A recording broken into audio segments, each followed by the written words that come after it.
നമ്മളിൽ നോക്കുന്നത് 2024 നടന്ന വുമൺ പോലീസ് കോൺസ്റ്റബിൾ എക്സാമിന്റെ ഇംഗ്ലീഷ് മലയാളം ക്വസ്റ്റ്യൻസ് ആണ്. Question paper code 78/2024. ആദ്യം നമുക്ക് ഇംഗ്ലീഷ് ക്വസ്റ്റ്യൻസ് നോക്കാം. 61ാമത്തെ question, complete the clause suitably. If I had attended the wedding I dash. അപ്പം തന്നിട്ടുള്ള ക്ലോസ് കംപ്ലീറ്റ് ചെയ്യാനാണ് ക്വസ്റ്റ്യൻ. തന്നിരിക്കുന്ന ഒരു കണ്ടീഷണൽ ക്ലോസ് ആണ്. അപ്പം നമുക്കതിന്റെ റൂള് വെച്ചിട്ട് വേണം ഇത് കംപ്ലീറ്റ് ചെയ്യാൻ. ഇപ്പൊ നോക്കിയേ, തന്നിരിക്കുന്ന സെന്റൻസിൽ if I had attended the wedding, if ക്ലോസില് പാസ്റ്റ് പെർഫെക്റ്റ് ടെൻസ് ആണ് വന്നിരിക്കുന്നത്. അങ്ങനെ വരുമ്പോ മെയിൻ ക്ലോസിൽ നമ്മൾ എങ്ങനെയാണ് എഴുതേണ്ടത്? Would, should or might plus have plus V3. If ക്ലോസിൽ പാസ്റ്റ് പെർഫെക്റ്റ് ടെൻസ് വന്നാല് മെയിൻ ക്ലോസിൽ would, should or might plus have plus V3 എന്ന ഫോമിൽ വേണം എഴുതാൻ. ഇപ്പം അങ്ങനെ നോക്കുമ്പോൾ ഇവിടെ ആൻസർ വരുന്നത് ഓപ്ഷൻ എ ആണ്. Could have met him. If I had attended the wedding I could have met him. 62ാമത്തെ question, identify the correctly spelled word from the following. തന്നിട്ടുള്ള ഓപ്ഷൻസിൽ കറക്റ്റ് സ്പെല്ലിംഗ് ഉള്ള വേർഡ് ഏതാണെന്നാണ് ചോദിച്ചിരിക്കുന്നത്. ആൻസർ വരുന്ന option C ആണ്, colleague. COLLEGUE, colleague. 63ാമത്തെ question, fill in the blank using the appropriate phrasal verb. Correct phrasal verb ചേർക്കാനാണ് question. The match has been dash due to bad weather. Option A cold at, option B cold off, option C cold on, option D cold away. അപ്പം the match has been dash due to bad weather. മോശം കാലാവസ്ഥ കാരണം match cancel ചെയ്തു എന്നാണ് പറയേണ്ടത്. അപ്പം cancel ചെയ്യുക എന്ന മീനിങ് വരുന്ന ഫ്രേസൽ വേർബ് ആണ് നമ്മൾ ഇവിടെ ചേർക്കേണ്ടത്. അപ്പൊ അതിന്റെ ആൻസർ വരുന്ന ഓപ്ഷൻ ബി ആണ്, കോൾഡ് ഓഫ്. കോൾഡ് ഓഫ് എന്ന് പറഞ്ഞാല് ക്യാൻസൽ എന്നാണ് meaning. The match has been called off due to bad weather. ഇനി കോൾഡ് അറ്റ് എന്ന് പറഞ്ഞാൽ എന്താണ്? കോൾഡ് അറ്റ് എന്ന് പറഞ്ഞാല് visit a place. Called at എന്ന് പറഞ്ഞാല് വിസിറ്റ് എ പ്ലേസ്. ഇനി കോൾഡ് ഓൺ എന്ന് പറഞ്ഞാല് visit a person. Called on visit a person. Called away എന്ന് പറഞ്ഞാല് നമ്മൾ ഒരു പ്രത്യേക ആവശ്യത്തിനായി വിളിച്ചു മാറ്റപ്പെടുക. അതായത് ഒരാള് എന്തെങ്കിലും കാര്യം ചെയ്തുകൊണ്ടിരിക്കുകയാണെങ്കിൽ ആ ആളെ വേറൊരു കാര്യത്തിനായിട്ട് നമ്മൾ വിളിച്ചുകൊണ്ട് പോവുക, അല്ലെ വിളിച്ചു മാറ്റി നിർത്തുക. അതിനാണ് നമ്മൾ കോൾഡ് അവേ എന്ന് പറയുന്നത്. അപ്പം called at visit a place, called off cancel, called on visit a person, called away ഒരു പ്രത്യേക ആവശ്യത്തിനായി വിളിച്ചു മാറ്റപ്പെടുക. 64ാമത്തെ question, use the correct tense form. He usually dash to office by bus. Option A go, option B going, option C goes, option D has gone. ഇവിടെ വേർബിന്റെ correct tense form എഴുതാനാണ് question. അപ്പം ഈ സെന്റൻസിൽ യൂഷ്വലി വന്നിട്ടുണ്ട് അല്ലെ? സാധാരണയായിട്ട് usually വരുമ്പോൾ simple present tense ആണ് ഉപയോഗിക്കുന്നത്. അപ്പം തന്നിട്ടുള്ള ഓപ്ഷൻസിൽ കറക്റ്റ് ആൻസർ വരുന്ന ഓപ്ഷൻ സി ഗോസ് ആണ്. He usually goes to office by bus. ഇത് പതിവായിട്ട് ചെയ്യുന്ന ഒരു കാര്യമാണ്. അപ്പം പതിവായി ചെയ്യുന്ന കാര്യം നമ്മൾ സിമ്പിൾ പ്രസന്റിലാണ് പറയേണ്ടത്. അതുപോലെ സബ്ജക്റ്റ് ഹി ആണ്, അത് സിംഗുലർ ആണ്, അതുകൊണ്ട് വേർബും സിംഗുലർ വരണം. അപ്പം ആൻസർ ഓപ്ഷൻ സി ഗോസ്. 65ാമത്തെ question, fill in the blank using the correct verb. The cutlery I bought yesterday dash quite expensive. Option A are, option B were, option C have been, option D is. ഇവിടെ correct verb എഴുതാനാണ് question. നമ്മള് സബ്ജക്റ്റിനനുസരിച്ച് വേണം verb എഴുതാൻ അല്ലേ? അപ്പം ഇവിടുത്തെ subject ഏതാ? The cutlery. Cutlery എന്ന് പറഞ്ഞാല് കത്തി, സ്പൂൺ അങ്ങനെയുള്ള സാധനങ്ങൾക്കാണ് നമ്മൾ കട്ട്ലറി എന്ന് പറയുന്നത്. അതൊരു അൺകൗണ്ടബിൾ നൗൺ ആണ്. കട്ട്ലറി അൺകൗണ്ടബിൾ നൗൺ ആയതുകൊണ്ട് തന്നെ അതിന്റെ കൂടെ വേർബിന്റെ സിംഗുലർ ഫോം വരണം. അപ്പം ആൻസർ വരുന്ന ഓപ്ഷൻ ഡി ആണ്, is. The cutlery I bought yesterday is quite expensive. 66ാമത്തെ question, which among the following is an adjective. Option A uncannily, option B mundane, option C comments, option D rigour. തന്നിട്ടുള്ള ഓപ്ഷൻസിൽ adjective ഏതാണെന്നാണ് question. Adjective എന്ന് പറഞ്ഞാല് നൗണിനെ വിശേഷിപ്പിക്കുന്ന വേർഡ്സിനെയാണ് നമ്മൾ adjective എന്ന് പറയുന്നത്. മലയാളത്തിൽ പറഞ്ഞാല് നാമവിശേഷണം. ഏതെങ്കിലും ഒരു നൗണിനെ വിശേഷിപ്പിക്കുന്ന വാക്കുകൾക്കാണ് നമ്മൾ അഡ്ജക്റ്റീവ് എന്ന് പറയുന്നത്. അപ്പം തന്നിട്ടുള്ള ഓപ്ഷൻസിൽ ഏതാണ് അഡ്ജക്റ്റീവ് എന്നാണ് ക്വസ്റ്റ്യൻ. ആൻസർ വരുന്ന ഓപ്ഷൻ ബി ആണ്, മുണ്ടെയിൻ. മുണ്ടെയിൻ എന്ന് പറഞ്ഞാൽ സാധാരണമായ അല്ലെങ്കിൽ വിരസമായ. ഒരു എക്സാമ്പിൾ പറഞ്ഞാൽ മുണ്ടെയിൻ വർക്ക് എന്നുവെച്ചാൽ നമ്മൾ പറയത്തില്ല സാധാരണ ജോലിയാണ്, അല്ലെങ്കിൽ ഒരു ജോലി ചെയ്തുകൊണ്ടിരിക്കുമ്പോൾ അത് ഭയങ്കര വിരസമായ ജോലിയാണെന്നൊക്കെ പറയില്ലേ. അപ്പം വർക്ക് എന്ന നൗണിനെയാണ് മുണ്ടെയിൻ വിശേഷിപ്പിച്ചിരിക്കുന്നത്. അപ്പം ഇവിടുത്തെ അഡ്ജക്റ്റീവ് എന്ന് പറയുന്ന ഓപ്ഷൻ ബി മുണ്ടെയിൻ ആണ്. ഇനി അൺക്യാൻലി എന്ന് പറഞ്ഞാൽ വിചിത്രമായി, അത്ഭുതകരമായി എന്നൊക്കെയാണ് അർത്ഥം. ഇതൊരു ആഡ്വേർബ് ആണ്. ആഡ്വേർബ് എന്ന് പറഞ്ഞാൽ ഒരു വേർബിനെ വിശേഷിപ്പിക്കുന്ന വേർഡ്സിനെയാണ് നമ്മൾ ആഡ്വേർബ് എന്ന് പറയുന്നത്. വേർബിനെ മാത്രമല്ല, ഒരു അഡ്ജക്റ്റീവിനെയോ മറ്റൊരു ആഡ്വേർബിനെയോ വിശേഷിപ്പിക്കുന്ന വേർഡ്സ് ആണെങ്കിലും നമ്മൾ ആഡ്വേർബ് എന്ന് തന്നെ പറയും. അപ്പം അൺക്യാൻലി എന്ന് പറയുന്നത് ഒരു ആഡ്വേർബ് ആണ്.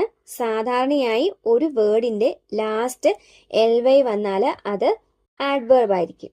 ഇനി കമൻസ് എന്ന് പറഞ്ഞാൽ ആരംഭിക്കുക എന്നാണ് അർത്ഥം. അതൊരു വേർബ് ആണ്. റിഗർ എന്ന് പറഞ്ഞാൽ കാഠിന്യം അല്ലെങ്കിൽ കൃത്യത എന്നാണ് അർത്ഥം. അതൊരു നൗൺ ആണ്.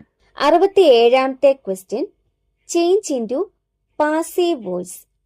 Someone has asked John to make a speech at the meeting. തന്നിരിക്കുന്ന സെന്റൻസിനെ പാസീവ് വോയിസിലോട്ട് മാറ്റാനാണ് question. Someone has asked John to make a speech at the meeting. അപ്പം ഇവിടെ തന്നിരിക്കുന്ന ആക്റ്റീവ് വോയിസിലെ ടെൻസ് ഏതാണ്? പ്രസന്റ് പെർഫെക്റ്റ് ടെൻസ് ആണ്. ഹാസ് ആസ്ക്ഡ് എന്നാണ് വന്നിരിക്കുന്നത്. അപ്പൊ ഇതൊരു പ്രസന്റ് പെർഫെക്റ്റ് ടെൻസ് ആണ്. ഇതിന്റെ പാസീവ് ഫോം എങ്ങനെ വരും? Subject plus has or have plus been plus V3. Active വോയിസിൽ പ്രസന്റ് പെർഫെക്റ്റ് ടെൻസ് വന്നാൽ പാസീവ് വോയിസിൽ അതിന്റെ ഫോം എന്തായിരിക്കും? Subject plus has or have plus been plus V3. ഇനി ആക്റ്റീവ് വോയിസിലെ ഒബ്ജക്റ്റ് ആണ് പാസീവ് വോയിസിൽ സബ്ജക്റ്റ് ആയിട്ട് മാറുന്നത്. അപ്പം ഇവിടെ തന്നിട്ടുള്ള സെന്റൻസിലെ ഒബ്ജക്റ്റ് എന്ന് പറയുന്നത് ജോൺ ആണ്. അപ്പം പാസീവ് വരുമ്പം ജോൺ ആയിരിക്കും സബ്ജക്റ്റ്. അപ്പൊ ഇതിന്റെ ആൻസർ എങ്ങനെ എഴുതാം? John has been asked to make a speech at the meeting by someone. ഈ ആൻസർ വരുന്നത് ഓപ്ഷൻ സിയിലാണ്. So option C is the correct answer. John has been asked to make a speech at the meeting by someone. 68ാമത്തെ question, pick out the word from the options which means to swear falsely. To swear falsely എന്ന meaning വരുന്ന വാക്ക് ഏതാണെന്നാണ് question. Option A perjure, option B അഡ്ജുവർ, option C injure, option D conjure. To swear falsely എന്ന് പറഞ്ഞാൽ കള്ളസത്യം ചെയ്യുക അല്ലെങ്കിൽ സത്യപ്രതിജ്ഞ ലംഘിക്കുക എന്നാണ് അർത്ഥം. ഈ മീനിങ് വരുന്ന വാക്ക് ഓപ്ഷൻ എ പെർജുവർ ആണ്. ടു സ്വേർ ഫോൾസ്ലി എന്ന മീനിങ് വരുന്ന വാക്ക് ഓപ്ഷൻ എ പെർജുവർ. ഇനി അഡ്ജുവർ എന്ന് പറഞ്ഞാൽ ഗൗരവമായി അല്ലെങ്കിൽ ആത്മാർത്ഥമായി അഭ്യർത്ഥിക്കുക എന്നാണ് അർത്ഥം. അഡ്ജുവർ എന്ന് പറഞ്ഞാൽ ഗൗരവമായി അല്ലെങ്കിൽ ആത്മാർത്ഥമായി അഭ്യർത്ഥിക്കുക. ഇൻജുവർ എന്ന് പറഞ്ഞാൽ പരിക്കേൽപ്പിക്കുക അല്ലെങ്കിൽ ഉപദ്രവിക്കുക. ഇൻജുവർ പരിക്കേൽപ്പിക്കുക അല്ലെങ്കിൽ ഉപദ്രവിക്കുക. കൺജുവർ എന്ന് പറഞ്ഞാൽ മന്ത്രവാദം വഴി പ്രത്യക്ഷപ്പെടുത്തുക. കൺജുവർ എന്ന് പറഞ്ഞാൽ മന്ത്രവാദം വഴി പ്രത്യക്ഷപ്പെടുത്തുക. 69ാമത്തെ question, choose the appropriate question tag. Let's go for a movie. Answer വരുന്നത് ഓപ്ഷൻ ഡി ഷാൽ ബി ആണ്. ക്വസ്റ്റ്യനിൽ ലെറ്റേഴ്സ് വന്നാൽ അതിന്റെ ടാഗ് എപ്പോഴും ഷാൽ ബി ആയിരിക്കും. 70ാമത്തെ question, which among the following is a synonym of the word pensive. Pensive എന്ന വേർഡിന്റെ synonym. Option A contemplative, option B affirmative, option C sensitive, option D purgative. Pensive എന്ന് പറഞ്ഞാൽ ആഴത്തിൽ ചിന്തിക്കുന്ന എന്നാണ് അർത്ഥം. പെൻസീവ് എന്ന് പറഞ്ഞാൽ ആഴത്തിൽ ചിന്തിക്കുന്ന. അതിന്റെ സിനോണിം വരുന്നത് ഓപ്ഷൻ എ ആണ്, കണ്ടംപ്ലേറ്റീവ്. പെൻസീവ് എന്ന വേർഡിന്റെ സിനോണിമാണ് ഓപ്ഷൻ എ, കണ്ടംപ്ലേറ്റീവ്. ഇനി അഫർമേറ്റീവ് എന്ന് പറഞ്ഞാൽ അനുകൂലമായ എന്നാണ് അർത്ഥം. അഫർമേറ്റീവ് അനുകൂലമായ. സെൻസിറ്റീവ് എന്ന് പറഞ്ഞാൽ വികാരഭരിതമായ. സെൻസിറ്റീവ് വികാരഭരിതമായ. പർഗേറ്റീവ് എന്ന് പറഞ്ഞാൽ ശുദ്ധീകരിക്കുന്ന. പർഗേറ്റീവ് ശുദ്ധീകരിക്കുന്ന. ഇപ്പൊ നമ്മൾ ഇംഗ്ലീഷിലെ 10 ക്വസ്റ്റ്യൻസ് നോക്കിക്കഴിഞ്ഞു. ഇനി മലയാളത്തിലെ ക്വസ്റ്റ്യൻസ് നോക്കാം. 71ാമത്തെ ക്വസ്റ്റ്യൻ, ശരിയായ രൂപമേത്? ആൻസർ വരുന്ന ഓപ്ഷൻ എ ആണ്, കൈയെഴുത്ത്. ശരിയായ രൂപം ഓപ്ഷൻ എ, കൈയെഴുത്ത്. 72ാമത്തെ ക്വസ്റ്റ്യൻ, നെന്മണി എന്ന പദം പിരിച്ചെഴുതുക. ആൻസർ വരുന്ന ഓപ്ഷൻ ബി ആണ്, നെല് അധികം മണി. നെന്മണി എന്ന പദം പിരിച്ചെഴുതിയാല് ഓപ്ഷൻ ബി, നെല് അധികം മണി. ഈ ക്വസ്റ്റ്യൻ റിപ്പീറ്റഡ് ക്വസ്റ്റ്യൻ ആണ്. ഒരുപാട് ക്വസ്റ്റ്യൻ പേപ്പറുകളിൽ ഇതേ വേർഡ് തന്നെ ചോദിച്ചിട്ടുണ്ട്. 73ാമത്തെ ക്വസ്റ്റ്യൻ, വ്യാകരണം അറിയുന്നവൻ.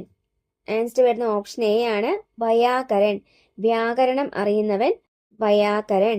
74ാമത്തെ ക്വസ്റ്റ്യൻ, ചിലർ എന്ന പദം ഏത് വചനമാണ്?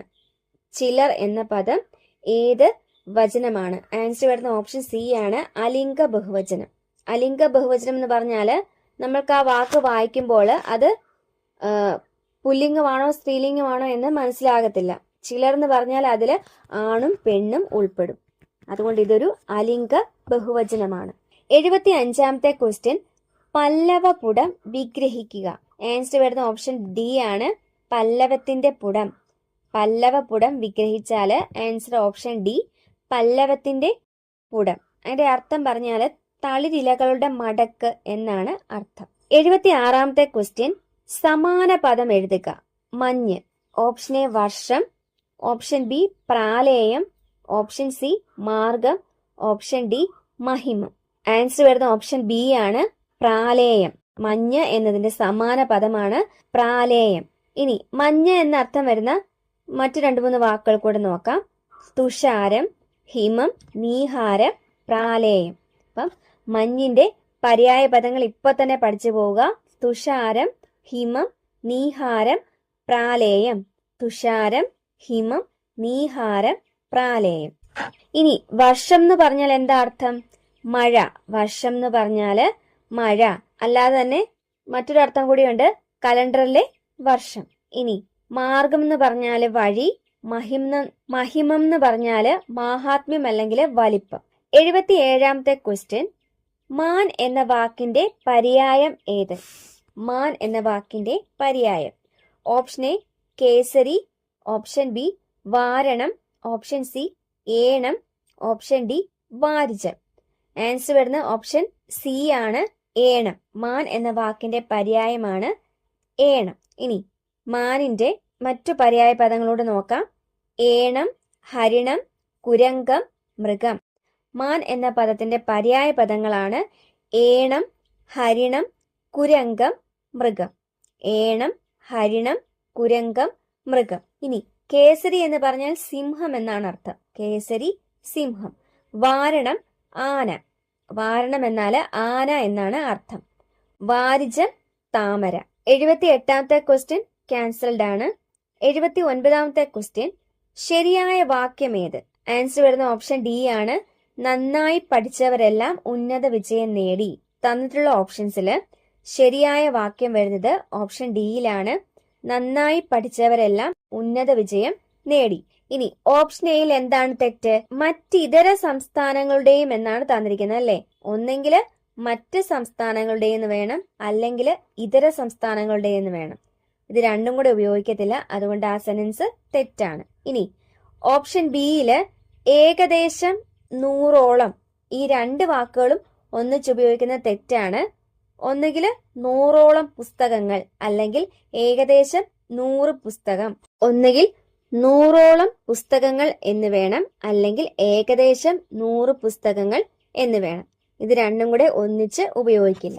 ഓപ്ഷൻ സിയിലാണെങ്കിൽ ഓരോ വിദ്യാർത്ഥിയും ഓരോ പുസ്തകങ്ങൾ, ഓരോ വിദ്യാർത്ഥിയും ഓരോ പുസ്തകങ്ങൾ എന്ന് വേണ്ട, ഓരോ പുസ്തകം എന്ന് മതി. 80ാമത്തെ ക്വസ്റ്റ്യൻ, സുപ്രസിദ്ധം എന്ന പദത്തിന്റെ വിപരീതം. ആൻസർ വരുന്ന ഓപ്ഷൻ ബി ആണ്, കുപ്രസിദ്ധം. സുപ്രസിദ്ധം എന്ന പദത്തിന്റെ വിപരീതമാണ് കുപ്രസിദ്ധം. അപ്പൊ നമ്മൾ ഇന്ന് 78/2024 ക്വസ്റ്റ്യൻ പേപ്പറിലെ ഇംഗ്ലീഷ് മലയാളം ക്വസ്റ്റ്യൻസ് നോക്കിക്കഴിഞ്ഞു. പുതിയൊരു ക്ലാസ്സിൽ വീണ്ടും കാണാം. Thank you. Happy learning.